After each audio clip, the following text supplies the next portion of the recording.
Jaya plus செய்திகளுக்காக நிவேதா. நான் தனியறையில் இருப்பதால் முகக்கவசம் அணியவில்லை. நீங்கள் கட்டாயம் முகக்கவசம் அணிந்து வெளியில் செல்லுங்கள். இனி விரிவான செய்திகளை பார்ப்பதற்கு முன்னதாக தலைப்புச் செய்திகளை பார்க்கலாம்.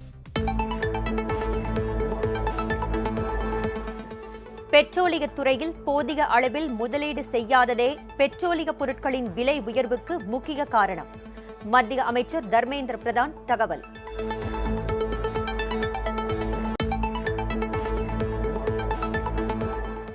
சென்னையில் வணிக பயன்பாட்டிற்கான சமையல் எரிவாயு சிலிண்டர் விலை கடும் உயர்வு. 268 ரூபாய் உயர்த்தப்பட்டு 2133 ரூபாய்க்கு விற்பனை.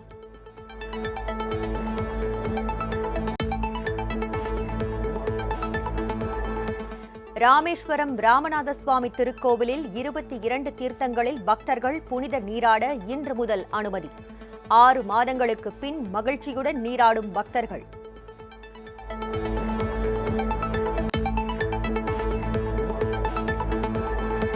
மயிலாடுதுறை அருகே கனமழையால் கொள்முதல் நிலையங்களில் வைக்கப்பட்டிருந்த 30,000 டன் நெல் மூட்டைகள் நனைந்து சேதம். மிக பெரும் இழப்பு ஏற்பட்டுள்ளதாக விவசாயிகள் வேதனை.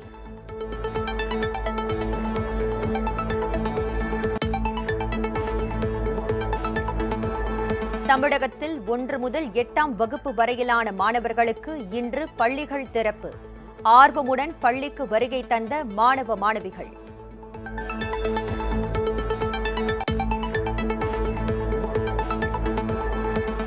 ஈரோட்டில் SKM நிறுவனத்திற்கு சொந்தமான 40 இடங்களில் நடைபெற்ற வருமான வரி சோதனை நிறைவு. 5 நாட்களாக நடைபெற்ற சோதனையில் 2.5 கோடி ரூபாய் ரொக்கம் மற்றும் 300 கோடி ரூபாய் மதிப்பிலான சொத்து ஆவணங்கள் பறிமுதல்.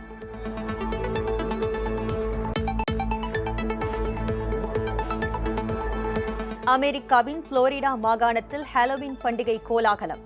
தண்ணீருக்கடியில் நடைபெற்ற வித்தியாசமான போட்டியை பலரும் ஆர்வமுடன் கண்டுகளிப்பு.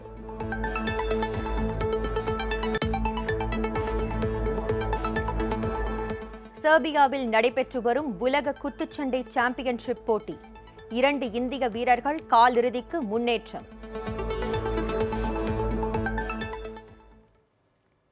இனி விரிவான செய்திகளை பார்க்கலாம். பெட்ரோலியத் துறையில் கடந்த 2 ஆண்டுகளாக போதிய அளவில் முதலீடு செய்யாததே பெட்ரோலிய பொருட்களின் விலை உயர்வுக்கு முக்கிய காரணம் என்று மத்திய அமைச்சர் திரு தர்மேந்திர பிரதான் தெரிவித்துள்ளார். உத்தரப்பிரதேச மாநிலம் கான்பூரில் செய்தியாளர்களுக்கு பேட்டியளித்து பேசிய அவர், இந்தியாவை பொறுத்தவரை 80% அளவுக்கு பெட்ரோலிய பொருட்களை வெளிநாடுகளில் இருந்தே இறக்குமதி செய்வதாக குறிப்பிட்டார். கடந்த 2 ஆண்டுகளாக கோவிட் தொற்று பரவல் காரணமாக பெட்ரோலியத் துறையில் அதிக அளவில் முதலீடு செய்யப்படவில்லை என்று கூறினார். சர்வதேச அளவிலும் பெட்ரோலிய பொருட்களின் விலை உயர்ந்து வருவதாக அவர் சுட்டிக்காட்டினார். இதனால் புதுப்பிக்கத்தக்க எரிசக்தி துறையில் மத்திய அரசு அதிக கவனம் செலுத்தி வருவதாகவும் அவர் தெரிவித்தார். தற்போது மத்திய கல்வித்துறை அமைச்சராக உள்ள திரு தர்மேந்திர பிரதான் இதற்கு முன் பெட்ரோலியத்துறை அமைச்சராக பணியாற்றியுள்ளார் என்பது குறிப்பிடத்தக்கது.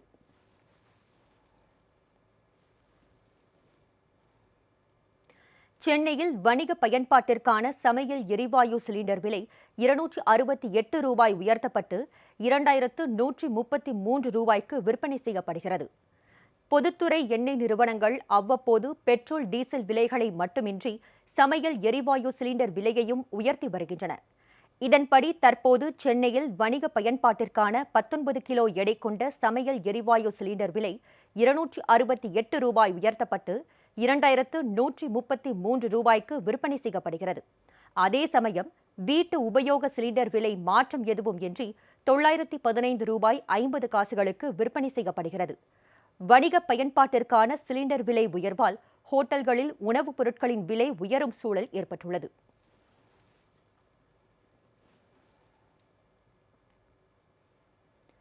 மயிலாடுதுறை அருகே பெய்த கனமழை காரணமாக கொள்முதல் நிலையங்களில் வைக்கப்பட்டுள்ள 30,000 டன் நெல் மூட்டைகள் நனைந்து வீணாகி வருவதால் விவசாயிகள் வேதனை அடைந்துள்ளனர்.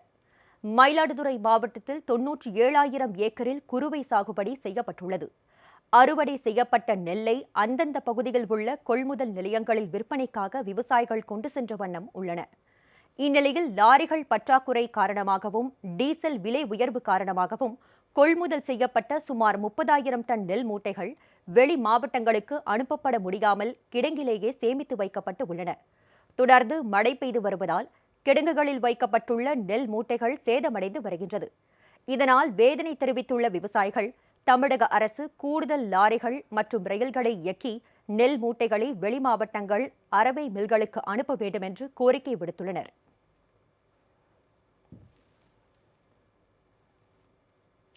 தமிழகத்தில் 1ஆம் வகுப்பு முதல் 8ஆம் வகுப்பு வரையிலான மாணவர்களுக்கு 19 மாதங்களுக்கு பிறகு இன்று பள்ளிகள் திறக்கப்பட்டன.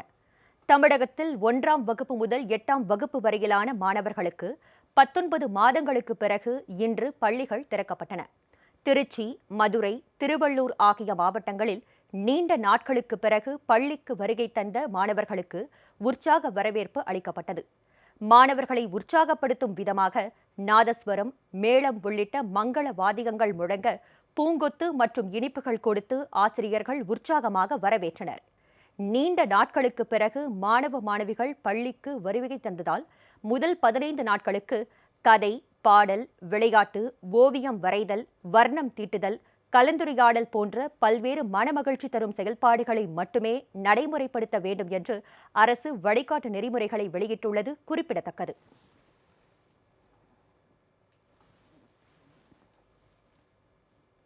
ராமேஸ்வரம் ராமநாத சுவாமி திருக்கோவிலில் உள்ள 22 தீர்த்தங்களில் பக்தர்கள் புனித நீராட இன்று முதல் அனுமதி அளிக்கப்பட்டுள்ளதால் 6 மாதங்களுக்கு பிறகு பக்தர்கள் புனித நீராடி வருகின்றனர். ராமநாதபுரம் மாவட்டம் ராமேஸ்வரத்தில் உள்ள ராமநாத சுவாமி கோவிலில் உள்ள 22 தீர்த்த கிணறுகள் கொரோனா பரவல் காரணமாக கடந்த ஜூன் மாதம் 24ஆம் தேதி முதல் மூடப்பட்டன. கோவிலுக்கு வந்த பக்தர்கள் இதனால் ஏமாற்றமடைந்ததால் தீர்த்த கிணறுகளை திறக்க தமிழக அரசு அனுமதிக்குமாறு கோரிக்கை எழுந்தது. இந்த நிலையில் ராமேஸ்வரம் ராமநாத சுவாமி கோவிலில் உள்ள தீர்த்த கிணறுகள் திறக்க அனுமதிக்கப்படுவதாகவும் நிலையான வழிகாட்டு நெறிமுறைகளுடன் பக்தர்கள் தீர்த்தமாடலாம் என்றும் தமிழக அரசு அறிவித்தது. இதையடுத்து இன்று 22 தீர்த்தங்களில் புனித நீராட பக்தர்கள் அனுமதிக்கப்பட்டனர். நாள்தோறும் காலை 5:30 மணி முதல் மாலை 6 மணி வரை பக்தர்கள் புனித நீராடலாம் என்றும் இதற்காக 25 ரூபாய் கட்டணம் வசூலிக்கப்படும் எனவும் திருக்கோவில் நிர்வாகம் தெரிவித்துள்ளது. ஆஃப்டர் 6 months வந்து தீர்த்தம் எல்லாம் ஓப்பன் பண்ணியிருக்காங்கன்னு சொன்னாங்க. ஸோ அதனால் ஸ்டே பண்ணி இன்றைக்கி குளிச்சுட்டு அப்புறம் கிளம்ப போகிறோம். பட் இது வந்து ஆஃப்டர் லாங் டைம் ஓப்பன் பண்ணுறதுனால எல்லாருக்குமே ரொம்ப நல்லதுன்னு நினைக்கிறேன். பட் சேஃப்டி வந்து அவங்கவுங்க சேஃப்டியில் இருக்கலாம். பட் என்ன சொல்கிறது, இது லாங் டைம் அப்புறம் ஓப்பன் பண்ணதுனால இது ஒரு பிளெஸிங்ஸாக நினைக்கிறோம். ஈரோட்டில் எஸ்கேஎம் நிறுவனத்திற்கு சொந்தமான 40 இடங்களில் கடந்த 5 நாட்களாக நடைபெற்ற வருமான வரி சோதனை நிறைவடைந்தது. இந்த சோதனையில் 2.5 கோடி ரூபாய் ரொக்கம், 300 கோடி ரூபாய் மதிப்பிலான சொத்து ஆவணங்கள் ஆகியவை பறிமுதல் செய்யப்பட்டுள்ளன. ஈரோட்டை தலைமையிடமாக கொண்டு எஸ்கேஎம் என்ற பிரபல நிறுவனம் செயல்பட்டு வருகிறது. மயிலானந்தம் என்பவருக்கு சொந்தமான இந்த நிறுவனத்தின் சார்பில் கால்நடை தீவனம், முட்டை, சித்த மருந்து, சமையல் எண்ணெய் ஆகியவை உற்பத்தி செய்யப்பட்டு ஏற்றுமதி செய்யப்படுகிறது. இந்த நிலையில் இந்த நிறுவனத்திற்கு சொந்தமான 40 இடங்களில் கடந்த 5 நாட்களாக வருமான வரித்துறையினர் சோதனை மேற்கொண்டனர். நஞ்சை ஊத்துக்குளியில் உள்ள கால்நடை தீவன உற்பத்தி ஆலை, பூர்ணா ஆயில் நிறுவனம், சோழங்கப்பாளையத்தில் உள்ள முட்டை ஏற்றுமதி நிறுவனம், ஈரோடு ரயில் நிலையம் எதிரே உள்ள சித்த மருந்தகம் மற்றும் மயிலானந்தம் வீடுகளிலும், சேலம், ஓசூர், பெங்களூரு உள்ளிட்ட இடங்களிலும் வருமான வரித்துறையினர் சோதனை நடத்தினர். 5 நாட்களாக நடைபெற்ற இந்த சோதனையில் 2.5 கோடி ரூபாய் ரொக்கம் மற்றும் 300 கோடி ரூபாய் மதிப்பிலான கணக்கில் காட்டப்படாத சொத்து ஆவணங்கள் பறிமுதல் செய்யப்பட்டுள்ளதாக தகவல் வெளியாகியுள்ளது.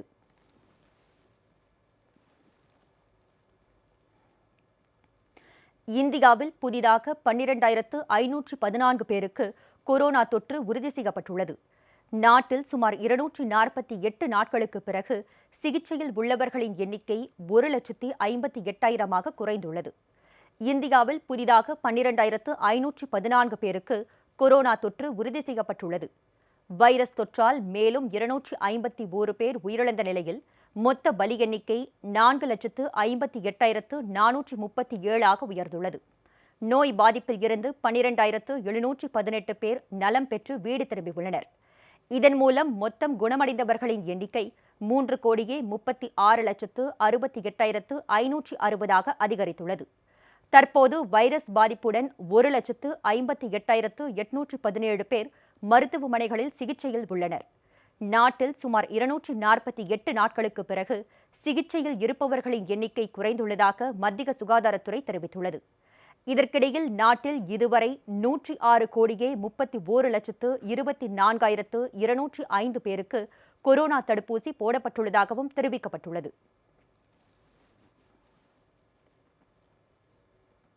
இங்கிலாந்தின் கிளாஸ்கோ நகரில் நடைபெறும் பருவநிலை மாற்றம் தொடர்பான ஐநா உச்சி மாநாட்டில் பங்கேற்க வந்த பிரதமர் திரு நரேந்திர மோடிக்கு அங்கு வாழும் இந்தியர்கள் உற்சாக வரவேற்பு அளித்தனர். பிரிட்டனில் உள்ள கிளாஸ்கோ நகரில் வரும் 12ஆம் தேதி வரை பருவநிலை மாற்றம் தொடர்பான ஐநா உச்சி மாநாடு நடைபெறுகிறது. இந்த மாநாட்டில் இங்கிலாந்து பிரதமர் போரிஸ் ஜான்சன், அமெரிக்க அதிபர் ஜோ பைடன் உட்பட 120க்கும் மேற்பட்ட நாடுகளின் தலைவர்கள் நேரில் கலந்து கொள்வது முக்கியத்துவம் பெறுகிறது. இந்த மாநாட்டில் பங்கேற்க கிளாஸ்கோ நகருக்கு வருகை தந்த பிரதமர் திரு நரேந்திர மோடிக்கு அங்கு வாழும் இந்தியர்கள் உற்சாக வரவேற்பு அளித்தனர். பருவநிலை மாற்றம் தொடர்பான ஐநா உச்சி மாநாட்டில் பிரதமர் திரு மோடி இன்று பங்கேற்று பேசும்போது இந்தியாவின் பருவநிலை மாற்ற செயல் திட்டத்தை விளக்குவார் என எதிர்பார்க்கப்படுகிறது. இந்த மாநாட்டுக்கு மத்தியில் இங்கிலாந்து பிரதமர் போரிஸ் ஜான்சனை பிரதமர் திரு நரேந்திர மோடி சந்தித்து இருதரப்பு பேச்சுவார்த்தை நடத்தவுள்ளார். ஜப்பான் நாடாளுமன்றத்திற்கு நடந்த தேர்தலில் பிரதமர் ஃபுமியோ கிஷிடோ தலைமையிலான ஆளும் கட்சி கூட்டணி பெரும்பான்மையான இடங்களில் வெற்றி பெற்று மீண்டும் ஆட்சியை கைப்பற்றியுள்ளது. மொத்தம் 465 இடங்கள் கொண்ட ஜப்பான் நாடாளுமன்றத்தின் கீழவைக்கு நேற்று தேர்தல் நடைபெற்றது. இதனையடுத்து வாக்குகள் எண்ணப்பட்டதில் ஆளும் லிபரல் ஜனநாயக கட்சி மற்றும் 293 இடங்களில் வெற்றி பெற்றுள்ளன. 233 தொகுதிகளில் வெற்றி பெற்றாலே ஆட்சி அமைக்க பெரும்பான்மை கிடைத்துவிடும். இந்த தேர்தலில் அமோக வெற்றி பெற்றதன் மூலம் பிரதமர் ஃபுமியோ கிஷிடோ மீண்டும் ஆட்சியை கைப்பற்றியுள்ளார். இனி மக்கள் நலனை பேணுவதில் தாம் அதிக கவனம் செலுத்தப் போவதாக ஃபுமியோ கிஷிடோ தெரிவித்துள்ளார்.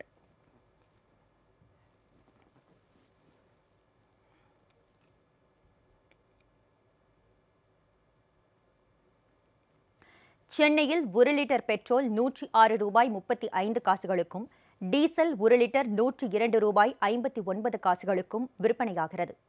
சர்வதேச சந்தையில் நிலவும் கச்சா எண்ணெய் விலைக்கேற்ப இந்தியாவில் பெட்ரோல் டீசல் விலை ஏற்றம் இறக்கத்துடன் காணப்படுகிறது. அதன்படி இந்தியாவில் கடந்த சில நாட்களுக்கு முன்பு பெட்ரோல் விலை ₹100 தாண்டி விற்பனையானது. இந்நிலையில் சென்னையில் பெட்ரோல் விலை இன்று லிட்டர் ஒன்றுக்கு 31 காசுகள் அதிகரித்து 106.35 டீசல் விலை 34 காசுகள் அதிகரித்து ₹102.59 விற்பனை செய்யப்படுகிறது. நாட்டில் அதிகபட்சமாக மும்பையில் 1 லிட்டர் பெட்ரோல் ₹115.50 டீசல் ₹106.62 விற்பனையாகிறது. அடுத்தபடியாக கொல்கத்தாவில் 1 லிட்டர் பெட்ரோல் ₹110.15 டீசல் ₹101.56 விற்பனையாகிறது. தலைநகர் டெல்லியில் 1 லிட்டர் பெட்ரோல் ₹109.69 டீசல் ₹98.42 விற்பனை செய்யப்படுகிறது. நாளுக்கு நாள் அதிகரித்து வரும் பெட்ரோல் டீசல் விலையால் வாகன ஓட்டிகள் அவதியடைவதுடன் அத்தியாவசிய பொருட்களின் விலையும் அதிகரிக்கக்கூடும் என்று பொதுமக்களும் அச்சத்தில் உள்ளனர்.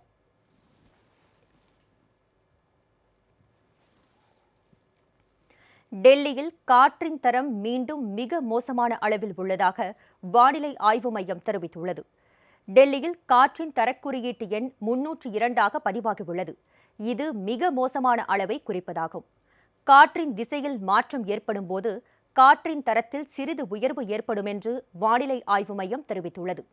மொத்த காற்று மாசில் பயிர்க்கழிவுகளை எரிப்பதால் ஏற்படும் மாசு 8% என்று வானிலை ஆய்வு மையம் தெரிவித்துள்ளது. நவம்பர் 4ஆம் தேதி வரை காற்றின் தரம் இதே நிலையில்தான் இருக்கும் என்று வானிலை ஆய்வு மையம் தெரிவித்துள்ளது.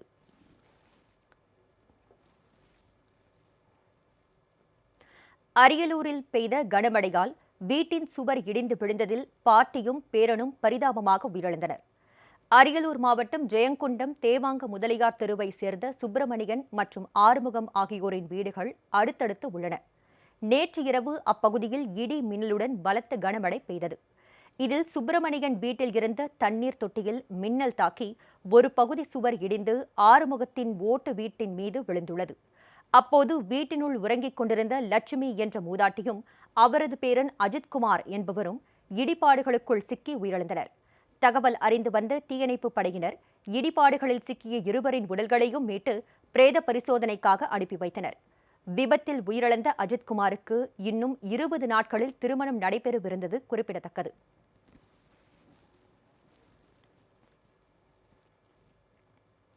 அடுத்த ஆண்டு நடைபெறவுள்ள கத்தோலிக்க ஆயர்கள் மாமன்ற நிகழ்ச்சியையொட்டி கன்னியாகுமரி மாவட்டம் கோட்டாறு சவேரியார் ஆலயத்தில் கொடியேற்றும் நிகழ்ச்சி நடைபெற்றது.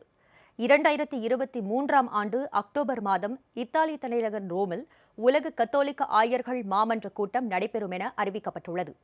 இதனையொட்டி கன்னியாகுமரி மாவட்டத்தில் உள்ள பிரசித்தி பெற்ற கோட்டாறு சவேரியார் தேவாலயத்தில் சிறப்பு பிரார்த்தனை மற்றும் கொடியேற்றும் நிகழ்ச்சி நடைபெற்றது. கோட்டாறு மறை மாவட்ட ஆயர் நசரேன் சூசை தலைமையில் நடைபெற்ற திருப்பலியில் திரளான கிறிஸ்தவர்கள் பங்கேற்று பிரார்த்தனை செய்தனர். இதைத் தொடர்ந்து திருக்கொடியேற்றும் நிகழ்வும் கலை நிகழ்ச்சிகளும் நடைபெற்றன.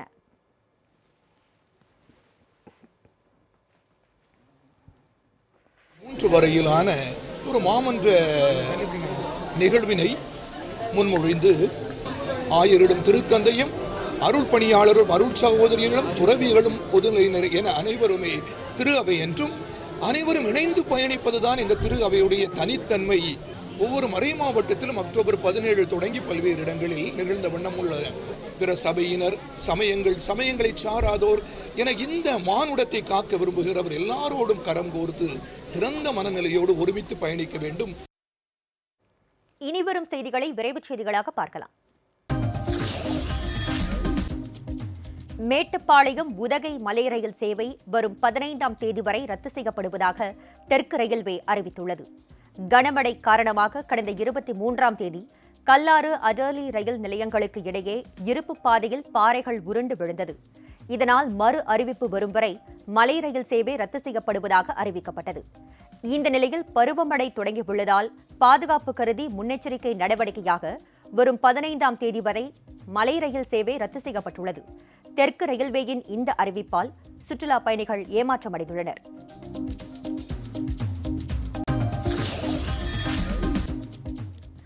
திருவள்ளூர் மாவட்டம் ரெட்டிப்பாளையம் கிராமத்தில் டெங்கு காய்ச்சலால் பாதிக்கப்பட்டு ஸ்டான்லி மருத்துவமனையில் சேர்க்கப்பட்ட வினோதினி என்ற 8 வயது சிறுமி சிகிச்சை பலனின்றி உயிரிழந்தார். மேலும் காய்ச்சலால் பாதிக்கப்பட்ட சிறுமியின் தந்தை வினோத், தாய் ராணி, 4 வயது சகோதரர் டேனியல் உள்ளிட்ட அதே பகுதியைச் சேர்ந்த 13 பேர் சென்னை ஸ்டான்லி மருத்துவமனையில் சிகிச்சை பெற்று வருகின்றனர். டெங்கு காய்ச்சல் வேகமாக பரவி வருவதால் சுகாதாரத்துறையினர் வீடு வீடாக சென்று ஆய்வு மேற்கொண்டு வருகின்றனர். கொசு மருந்து, ப்ளீச்சிங் பவுடர் தெளிக்கும் பணியும் முடுக்கிவிடப்பட்டுள்ளது.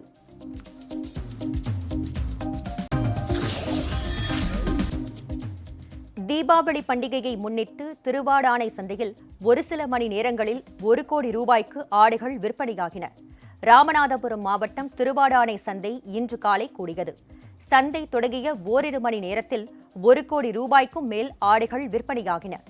விலை மட்டும் வழக்கத்தை விட சற்று கூடுதலாக இருந்ததாக வியாபாரிகள் தெரிவித்தனர்.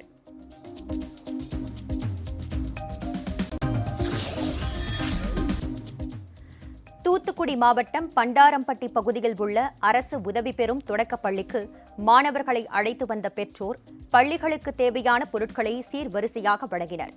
பள்ளிக்கு வந்த மாணவர்களை அந்த பள்ளியின் தலைமை ஆசிரியர் நெல்சன் பொன்ராஜ் பொன்னாடை அணிவித்து இனிப்புகள் வழங்கி வரவேற்றார்.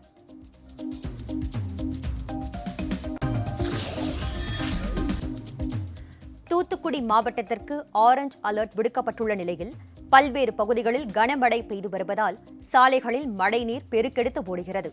கடல் பகுதியில் பலத்த காற்று வீசுவதால் தூத்துக்குடி, திருச்செந்தூர், காயல்பட்டினம், புன்னக்காயல், ஆலந்தலை உள்ளிட்ட பகுதிகளைச் சேர்ந்த மீனவர்கள் 5வது நாளாக இன்றும் மீன்பிடிக்கச் செல்லவில்லை.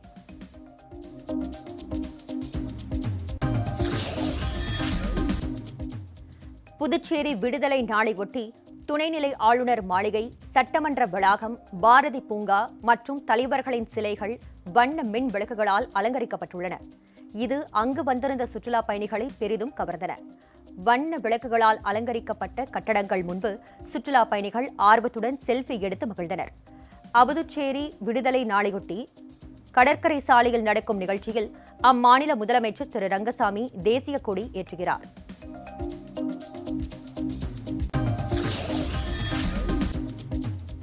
விருதுநகரில் விற்பனைக்காக வைக்கப்பட்டிருந்த சுமார் 6 லட்சம் ரூபாய் மதிப்பிலான தடை செய்யப்பட்ட பட்டாசுகள் பறிமுதல் செய்யப்பட்டது. விருதுநகரில் உச்சநீதிமன்றத்தால் தடை செய்யப்பட்ட பட்டாசுகள் விற்பனை செய்யப்படுவது தொடர்பாக பல்வேறு இடங்களில் மாவட்ட ஆட்சியர் திரு மேகநாத ரெட்டி ஆய்வு செய்தார். அப்போது 95 கடைகளில் விற்பனைக்காக வைக்கப்பட்டிருந்த சுமார் 6 லட்சம் ரூபாய் மதிப்பிலான தடை செய்யப்பட்ட பட்டாசுகள் பறிமுதல் செய்யப்பட்டன. தடை செய்யப்பட்ட பட்டாசுகளை விற்பனை செய்தால் கடும் நடவடிக்கை எடுக்கப்படும் என்றும் அவர் எச்சரிக்கை விடுத்தார்.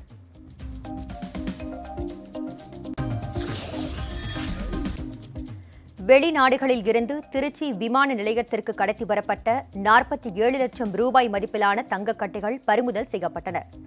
துபாய் மற்றும் ஷார்ஜாவில் இருந்து திருச்சி விமான நிலையத்திற்கு வந்த விமான பயணிகளை சுங்கத்துறை அதிகாரிகள் சோதனையிட்டனர். அப்போது சந்தேகிக்கும்படியாக இருந்த 2 பயணிகளை பிடித்து விசாரணை நடத்தியதில் அவர்கள் தங்கம் கடத்தி வருவது தெரியவந்தது. பின்னர் அவர்களிடம் இருந்து 47 லட்சம் ரூபாய் மதிப்பிலான தங்கக்கட்டிகள் பறிமுதல் செய்யப்பட்டன.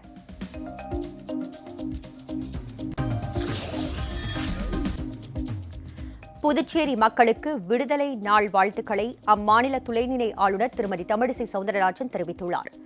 இது தொடர்பாக அவர் வெளியிட்டுள்ள அறிக்கையில், பலரின் தியாகங்களை நினைவு கூறும் இந்த தருணத்தில் ஒருமைப்பாடு, சமத்துவம், சகோதரத்துவ கொள்கைகளோடு உலக சமுதாயத்திற்கு வழிகாட்டியாக திகழும் இந்திய ஜனநாயகத்தை ஒரு சமூக பொருளாதார சமத்துவம் நிறைந்த சமுதாயமாக உருவாக்க நம்மை அர்ப்பணித்துக் கொள்ள உறுதி ஏற்க வேண்டும் என கேட்டுக் கொண்டுள்ளார்.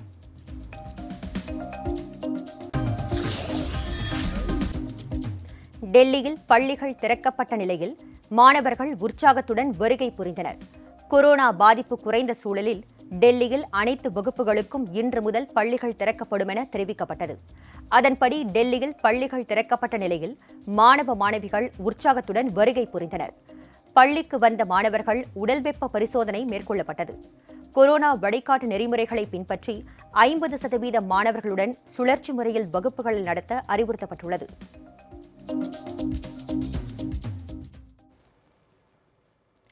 ஜப்பானில் ஓடும் ரயிலில் கோமாளி வேடமணிந்த இளைஞர் சரமாரியாக தாக்கியதில் 17 பயணிகள் படுகாயமடைந்தனர்.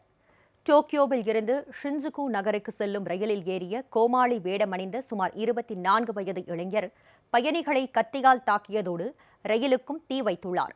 இதனால் பயணிகள் அலறியடித்து ஓடினர். இதனைத் தொடர்ந்து ரயில் அவசரமாக நிறுத்தப்பட்டு பயணிகள் வெளியேற்றப்பட்டனர். ஹாலோவின் கொண்டாட்டத்தின் ஒரு பகுதியாகவே அந்த இளைஞர் வேடமணிந்து வந்ததாக எண்ணியதாகவும் அவர் ரயிலுக்கு தீ வைத்த பின்னரே ஓடி வந்ததாகவும் பயணிகள் தெரிவித்துள்ளனர். இந்த தாக்குதலில் 60 வயதான முதியவர் ஒருவர் பலத்த காயமடைந்து ஆபத்தான நிலையில் சிகிச்சை பெற்று வருகிறார். தாக்குதல் நடத்திய நபரை காவல்துறையினர் கைது செய்ததாக அந்நாட்டு ஊடகங்கள் செய்தி வெளியிட்டுள்ளன.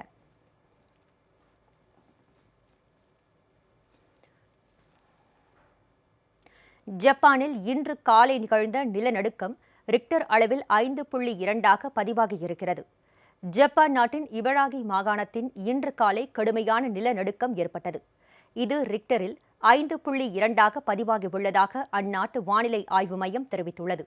இந்த நிலநடுக்கம் 60 கிலோமீட்டர் ஆழத்தில் மையம் கொண்டிருந்தது. இவராகி மற்றும் புகுஷிமா மாகாணத்தின் சில பகுதிகளில் ஏற்பட்ட நிலநடுக்கம் அதிகபட்சமாக 7 ரிக்டரில் பதிவானது. இருப்பினும் சுனாமி எச்சரிக்கை எதுவும் விடப்படவில்லை.